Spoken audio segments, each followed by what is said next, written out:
extrêmement mitigé, partagé par rapport à ce film. Je reste extrêmement sur ma faim. Je m'attendais à largement mieux. Je m'attendais pas à si peu de scénario, si peu de développement sur certains protagonistes par rapport à leurs compétences. Il y en a, ils sont juste là pour faire joli, puis dégage. Je suis très étonné de ce film. Par contre, je le dis sincèrement, j'ai ri. Mais j'ai vraiment ri, toute la salle a ri, on a énormément rigolé, j'ai passé quand même un bon moment. Mais il manque quelque chose. Sachant qu'en plus, faut être honnête, ça ressemble énormément à Deadpool 1. Bienvenue pour la critique de Deadpool 2, réalisé ici par David Leitch, qui remplace Tim Miller, qui avait réalisé donc le premier. Avec en acteur et actrice, donc on retrouve Ryan Reynolds, qui incarne toujours majestueusement Deadpool, il est juste magnifique. Nous avons Morena Baccarin qui incarne à nouveau Vanessa, même si ici c'est un peu plus un rôle un peu plus mineur comparé au premier qui était, elle était beaucoup plus présente, on va dire. Et comme petit nouveau, alors il y a plein de nouveaux acteurs, il y en a d'autres qui reviennent, comme le mec de Colossus, tout ça, mais là, je voulais surtout parler de lui. Josh Brolin, qui incarne ici Cable. Un personnage, franchement, qui a un charisme, je trouve, de fou. Je le connais pas spécialement des comics. Voilà, Deadpool, je suis pas, enfin, j'adore l'univers, mais j'ai pas lu des comics de Deadpool pour connaître Cable. Donc je sais pas trop ses compétences, ses spécificités, mais il est sûr d'une chose, c'est que je m'attendais à ce qu'on utilise beaucoup plus son œil, en fait. Son œil est utilisé 2 fois à tout péter, et c'est pas pendant de l'action, quoi. Donc je ne sais pas trop à quoi il sert. Est-ce qu'il peut être utilisé au combat? Et je trouve qu'il est sous-exploité, sachant que derrière, on fait en sorte de comprendre ce personnage, de comprendre ses enjeux, pourquoi il fait ci et ça. Ça fonctionne plutôt bien. C'est montré très rapidement avec une scène qui peut être assez poignante, même si bon, vu qu'on connaît pas le personnage, on arrive comme ça, on est là, bon, on s'en fout un petit peu. Mais je trouve quand même que c'est un personnage qui méritait une meilleure approche, un peu plus de profondeur au niveau de ses compétences, mais ça reste un personnage vraiment très classe, je trouve. Enfin, il a un charisme, c'est surtout l'acteur qui lui donne un charisme de malade. Et alors, je sais pas si c'est que moi, mais je trouve qu'il a la tête du chanteur de Rammstein, quoi. Ça commence de la même manière que le premier, ça veut dire qu'on a une scène, on arrive en plein milieu d'une scène. Dans le premier, c'était super classe, il y avait une musique, il y avait des ralentis, il y avait des titres genre réalisés par un con, voilà, ce genre de truc. Ici, ça commence un peu de la même manière, mais pas sur un ralenti, on est sur une scène, et là, Deadpool va arriver et nous dire « Attendez, je vais vous raconter comment on en est arrivé là, comme dans le premier. » Et on va suivre un enchaînement d'actions. Dès le début, on nous met direct dans l'ambiance de l'action, ouais, j'allais dire des frags, mais des meurtres à gogo, très gore, tout ça. Et là, j'ai dit « C'est cool, on revoit Deadpool, c'est classe. » Et puis après, très rapidement, pendant pas mal de minutes, on va se bouffer l'histoire d'amour. Si autant dans le premier ça passait plutôt bien, parce que pour une bonne raison, c'est qu'on avait Deadpool qui s'amusait à nous parler à nous, régulièrement, que même si on se tapait cette histoire d'amour, elle était entrecoupée par la suite de la scène d'action qu'on a vue au début en ralenti, qu'on revoit mais là normalement, et c'est long. Enfin, je trouve que la première partie elle commence bien, puis tout d'un coup on sait pas pourquoi là ça part sur du drama, sur des trucs chiants. Ça aurait fonctionné de la même manière que le premier Deadpool si ça avait été entrecoupé justement par une scène d'action, d'un flashback, ou Deadpool qui nous regarde et qui nous fait une petite vanne sur cette scène en nous disant « Ah, t'as vu, j'étais que... » Non. Parce que, ça y est, Deadpool arrête systématiquement de nous parler. Ça arrive 2-3 fois tout péter dans le film. Or, c'est un élément central. Deadpool doit parler au spectateur, doit faire des vannes avec nous.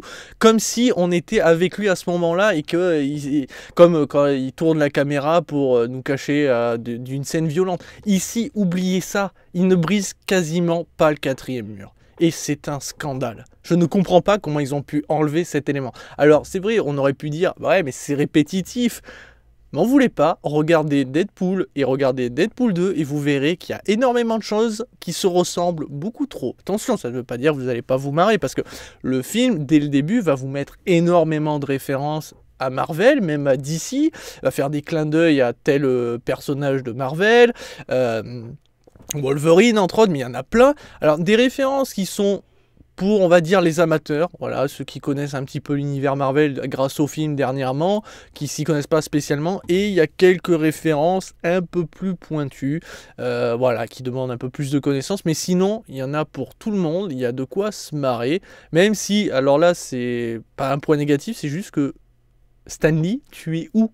Je ne t'ai pas vu, je vous avoue. Alors, peut-être que vous allez me dire, mais Guide, il était là, c'est une grande scène, on voit Stan Lee. Je n'ai pas vu Stan Lee. L'humour marchait aussi beaucoup parce qu'il interagissait avec nous. Et là, le fait est qu'il y a moins d'interaction avec nous. Il y a beaucoup d'humour quand même qui passe, mais je sais pas, je les trouve parfois, c'est des punchlines, tu dis, ouais, c'est du Deadpool, mais pourquoi tu l'as pas fait avec nous? Ça aurait été plus drôle ou d'une autre manière. Mais voilà, il y a beaucoup de scènes quand même qui sont à mourir de rire. Surtout quand tu vois Deadpool qui pousse des petits cris. Quand il voit ses coéquipiers, il fait ses discours. Et tu te dis, mais cet homme est délicieux. Et le problème, c'est que cet homme est délicieux, mais voilà, il faut savoir qu'il va subir quelque chose, un événement qui va un petit peu le changer. Pas sa personnalité, mais qui va le changer quand même. Ça c'est à vous de voir dans le film. Et le problème, c'est que cette scène, qui est importante, hein, normalement, ben, ne fonctionne pas, puisqu'elle ne peut pas arriver. Pour une simple et bonne raison, c'est pourquoi Deadpool fait pas un geste. Un simple geste. Qu'il va faire d'ailleurs à la fin. À la fin, c'est logique, mais au début, pourquoi il la fait pas? Alors vous allez me dire, oui, mais il a pas réfléchi, après tout, c'est... Non. Voilà, ce que je veux dire, c'est la scène où, on va dire, tout va basculer, qui arrive quand même rapidement, ne peut pas arriver.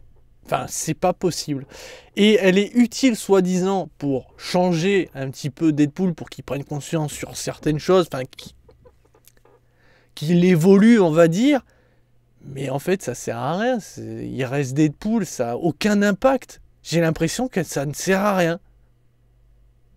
Et du coup, je ne comprends pas trop l'intérêt de tout ce début. Ce début est vraiment très étrange et c'est pour moi la première partie, le vrai gros handicap de ce film, avec le fait que Cable soit sous-exploité au niveau de ses compétences, voilà, son œil, tu sais pas s'il peut l'utiliser en combat, apparemment non, puisqu'il l'utilise jamais.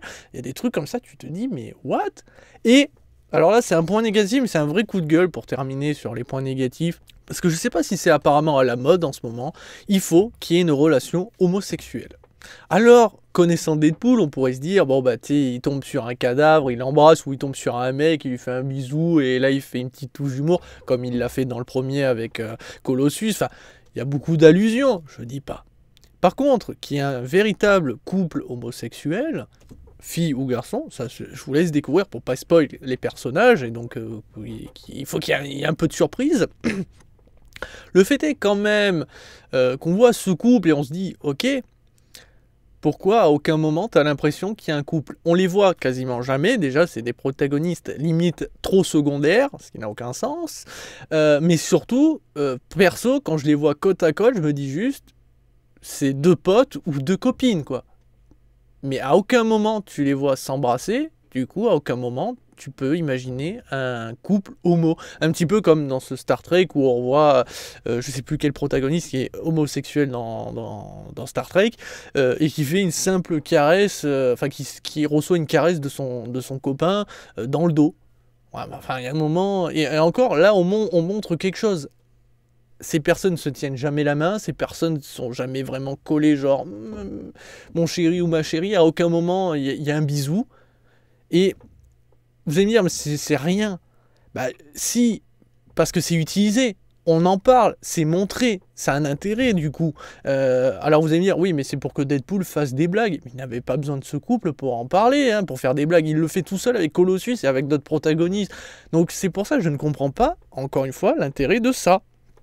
Et ça, c'est parmi tant d'autres choses, vous allez voir, vous allez me dire, mais ça n'a pas servi à grand chose, pourquoi il y a ça et ça, et voilà. Voilà, le résumé, c'est juste ça, on se marre et on passe quand même un bon moment. C'est quand même exceptionnel, parmi tous ces défauts, on se marre et on passe un bon moment. Mais je reste sur ma faim, on aurait pu aller plus loin sur le scénario, on aurait pu aller plus loin sur certains personnages, il y en a, ils servent à rien. Il y en a qui servent à quelque chose, mais ils sont sous-exploités, comme Cable. Il y en a, franchement, ils me gonflent d'avance. Après, il y a des combats spectaculaires, comme dans le premier, et dont un que je souligne avec Colossus, qui est assez stylé. Il y a quelques effets spéciaux bien ratés quand même, mais vraiment bien ratés, alors que le premier avait fait en sorte que... Ben, tout ce qu'on voit est crédible. Entre guillemets, bien sûr. Alors que là, par contre, non, il y a des trucs, tu te dis, ouh, ouais, non, là, ça fait trop effets spéciaux à mon goût. Et je sais pas pourquoi, mais je trouve que ce film est vraiment en dessous du premier. Alors que pourtant, il est au-dessus dans toutes les vannes. Il y en a beaucoup plus, il y a beaucoup plus de combats, il y a beaucoup plus de trucs spectaculaires. Mais étrangement, on est en dessous. Voilà. Du coup, ma note sera de 3 étoiles sur 5. Voilà, j'ai vraiment aimé le premier. D'ailleurs, je l'ai revu ce matin avant d'aller voir le deuxième pour être sûr de ne pas me planter. Et pourtant, il n'y a pas à chier. Le premier, il y a une atmosphère, il y a un truc. Ils ont vraiment réussi. Alors que là, j'ai l'impression qu'ils se sont juste contentés de faire exactement la même chose. On va dire un petit copier-coller, entre guillemets, quand même, il ne faut pas déconner. De rajouter des trucs un peu plus spectaculaires, les combats, l'humour, il y a quand même quelques vannes, voilà. Le trash aussi, qui va sur, comme j'ai dit, beaucoup plus spectaculaire, parce que je parlais de Deadpool, mais il n'y aura pas que lui qui va subir du trash, je ne vous le cache pas.